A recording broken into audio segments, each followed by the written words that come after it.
স্বাস্থ্য সচেতনতা বৃদ্ধিতে সমন্বিত উদ্যোগে গুরুত্ব প্রধান উপদেষ্টার অসংক্রামক রোগ প্রতিরোধে যৌথ ঘোষণাপত্র সই। নিম্ন আদালতে ঝুলে থাকলেও শেয়ার বাজার সংক্রান্ত কোনো মামলাই নেই, ট্রাইব্যুনালে বিচারের মুখোমুখি করা যায়নি কাউকে। দেখছিলেন ক্রাউন সিমেন্ট সংবাদ শিরোনাম, এবারে বিস্তারিত। যে কোনো পরিস্থিতিই থাকুক না কেন সুস্থ সবল প্রজন্ম গড়ে তুলতে হবে বলে মন্তব্য করেছেন প্রধান উপদেষ্টা ডক্টর মোহাম্মদ ইউনূস। অসংক্রামক রোগ প্রতিরোধ ও নিয়ন্ত্রণে আন্তঃমন্ত্রণালয় সহযোগিতা বৃদ্ধির জন্য যৌথ ঘোষণাপত্র সই অনুষ্ঠানে তিনি কথা বলেন। তেজগাঁও কার্যালয়ে আয়োজিত অনুষ্ঠানে প্রধান উপদেষ্টা বলেন, তামাকের বিরুদ্ধে তরুণ প্রজন্মকে সচেতন করা না গেলে আগামী প্রজন্মের স্বাস্থ্য নিরাপত্তা অনিশ্চিত হয়ে পড়বে। পাশাপাশি স্বাস্থ্য সচেতনতার জন্য চিনির পরিমাণ নিয়ন্ত্রণের পরামর্শ দেন তিনি। অনুষ্ঠানে ভূমি মন্ত্রণালয়ের সিনিয়র সচিবকে যৌথ ঘোষণাপত্র হস্তান্তর করেন প্রধান উপদেষ্টা। ৩৫টি মন্ত্রণালয় যৌথ ঘোষণাপত্র সই করেছে। জনস্বাস্থ্য সুরক্ষার ক্ষেত্রে সবচেয়ে জরুরি ও গুরুত্বপূর্ণ নিয়ামকগুলোর বিষয়ে আমাদের যথেষ্ট পরিমাণ সচেতনতা আছে, এই কথা জোর দিয়ে বলা যায় না। অনেকেই সচেতন থাকলেও জীবনযাপনে হয়তো সেভাবে প্রতিফলন নেই, ফলে নানামাত্রিক শারীরিক ও মানসিক সমস্যার সৃষ্টি হচ্ছে এবং দেশের আর্থসামাজিক উন্নয়নে অগ্রগতির উপর নেতিবাচক প্রভাব পড়ছে। যেমন তরুণদের মধ্যে অনেকে একই সাথে পুষ্টিহীনতায় ভুগছে, আবার অতিরিক্ত ওজন নিয়ে শারীরিক ঝুঁকিপূর্ণ পরিস্থিতিতেও রয়েছে। তামাকের বিরুদ্ধে তরুণ সমাজকে আজ সচেতন করা না গেলে আগামী প্রজন্মের ভবিষ্যৎ অনিশ্চিত হয়ে পড়বে।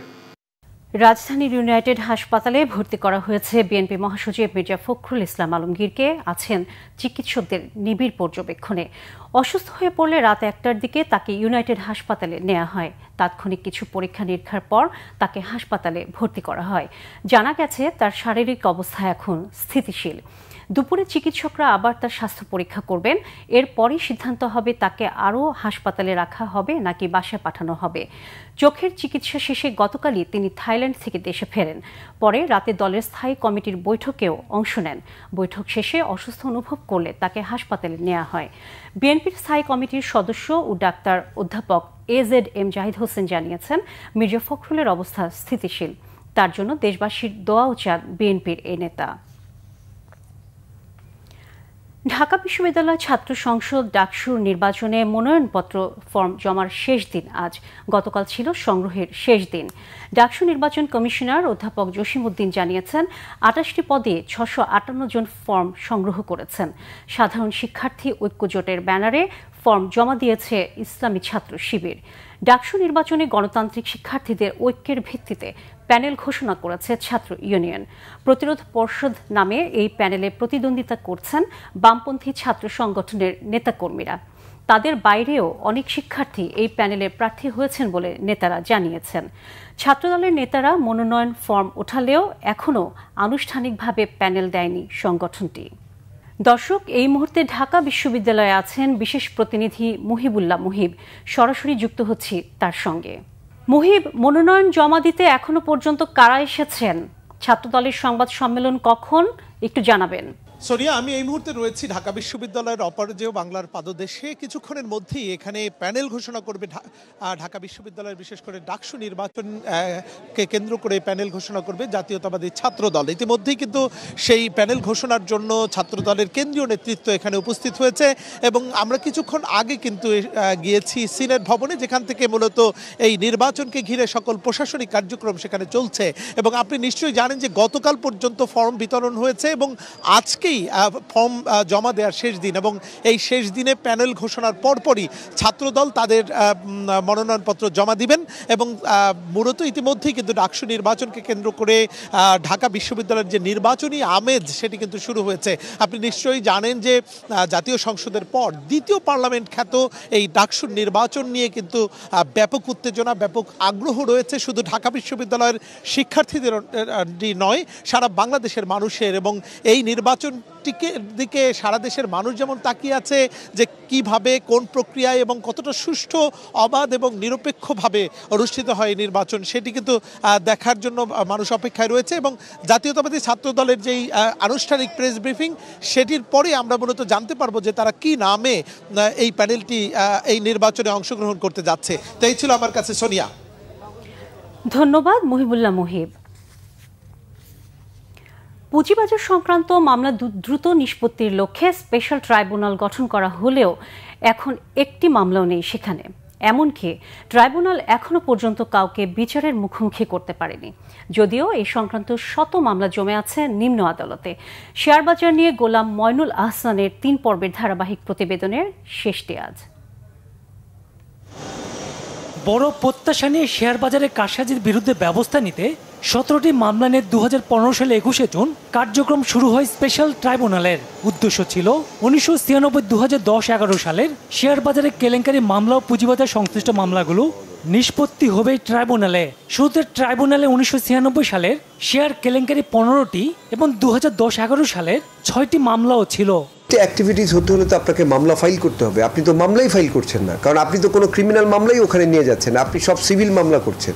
আপনি সকলকে ফাইন ইম্পোজ করছেন, আর ইম্পোজ করে আপনি পাঠিয়ে দিচ্ছেন যে আপনি হিয়ারিং দিচ্ছেন, তারপর আপনার যে কোনো একটা পেনাল্টি অর্ডার দিচ্ছেন, সেই পেনাল্টি অর্ডার এগেনস্টে আপনার এখানে রিভিউ হয়।